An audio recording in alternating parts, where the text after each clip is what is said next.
Workers at the Alamo Draft House flagship location in Austin, Texas, are organizing with the IWW. How cool is that? Very cool. Which side are you on? Which side are you on?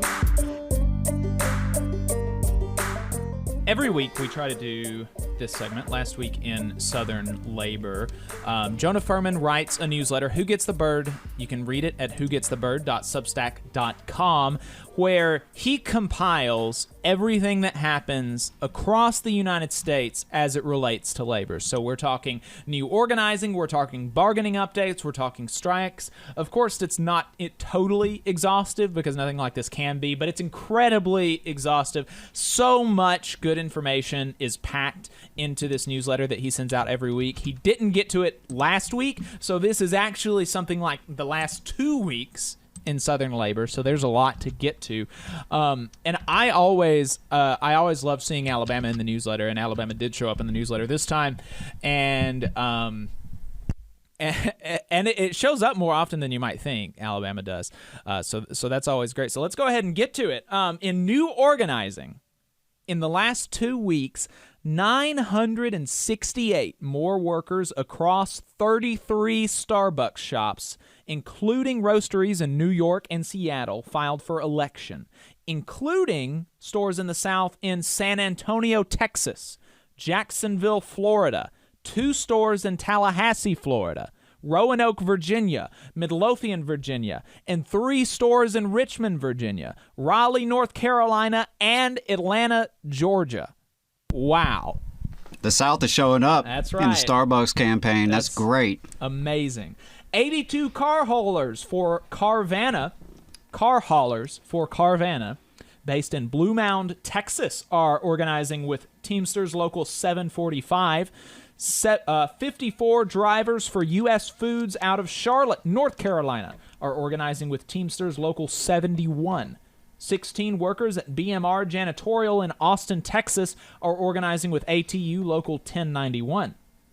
More Perfect Union reported on the BCTGM's efforts to organize over 1,000 workers at a Hershey's plant in Stewart's Draft, Virginia, who, like other food production workers who've organized and struck over the last several months, they face grueling overtime and a disappearing weekend. Unfortunately, the workers pulled their petition due to a vicious anti-union campaign, including the firing of pro-union workers. Workers at the Alamo Draft House flagship location in Austin, Texas, are organizing with the IWW. How cool is that? Very cool. In very different Texas union organizing, active duty National Guardsmen are organizing with the Texas State Employees Union, CWA Local 6186. That's going to be interesting to see how that plays out. That's not something I would have ever guessed. So, I hope we get some more details on that one. In election wins and losses, all 7 electronic warfare instructors at the Jacksonville and Mayport, Florida naval stations voted to join the apparently independent AAAT Contract Instructors of Florida. 39 workers at Nelson's Greenbrier Distillery in Nashville voted against becoming the first unionized whiskey makers in Tennessee, going 9-21 against joining UFCW Local 1995, which is unfortunate.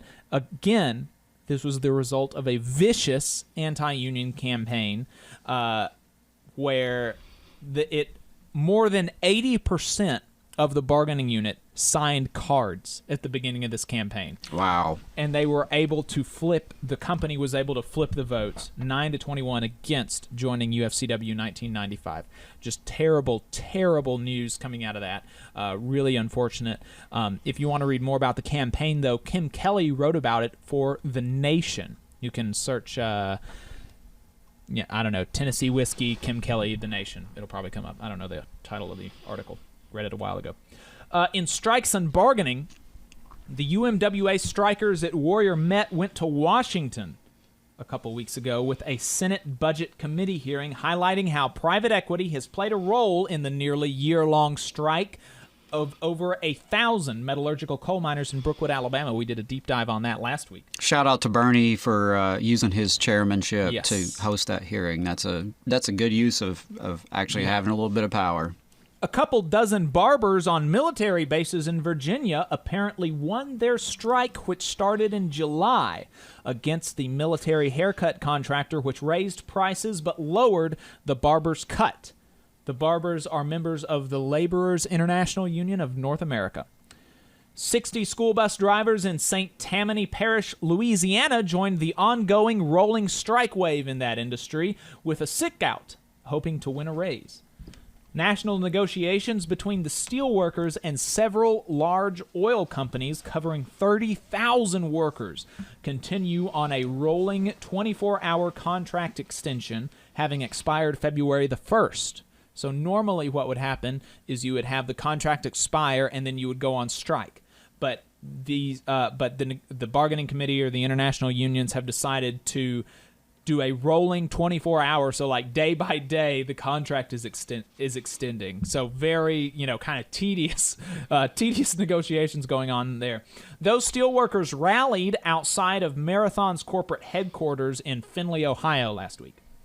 The 600 workers at Beaumont, Texas, at one of the companies at the table, Exxon, are voting on Monday on a new agreement to end the company's lockout that started on May 1st of 2021. So we'll have we've been here in Beaumont, Texas for week. quite a while. So, really hope they get a fair contract after this long fight.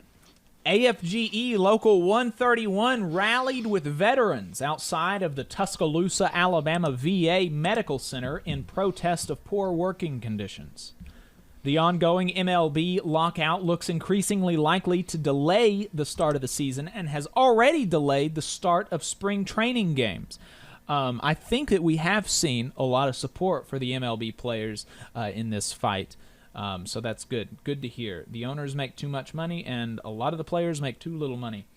Louisville, Kentucky screwed up its bonus pay to city workers from the American Rescue Plan and now has to claw back around $200 from workers making $14 an hour.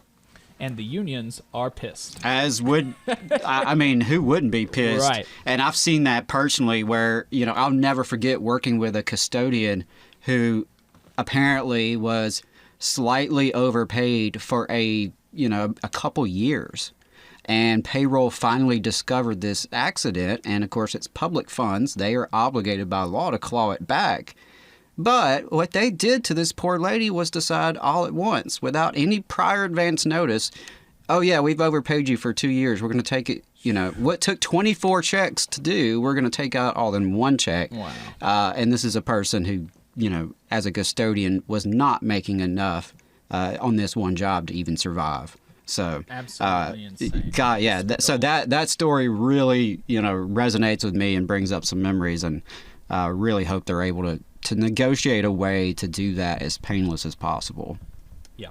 With the new Teamsters leadership set to take office on March 22nd after winning in a landslide against the incumbent-backed successor to the longtime President James P. Hoffa, new leadership appointments are being announced. Of note is that the incoming president, Sean O'Brien, and incoming Secretary-Treasurer, Fred Zuckerman, both vocal proponents of a more aggressive stance towards the union's largest employer, UPS, will be co-leading the 2023 UPS contract negotiations. Also of interest is the appointment of 2 members of the Teamsters for a Democratic Union Steering Committee to top posts in the union.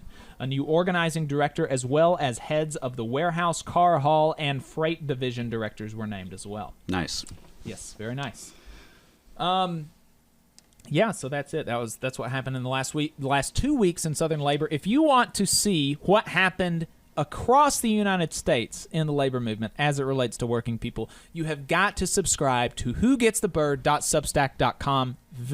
Jonah does great work, and you can check out his reporting for Labor Notes as well. He's a staff writer for them. Does a lot of good work. Work sucks, we know, but you can make it better by organizing with your fellow workers. For more information, call or text the Huntsville Industrial Workers of the World at 256-651-6707.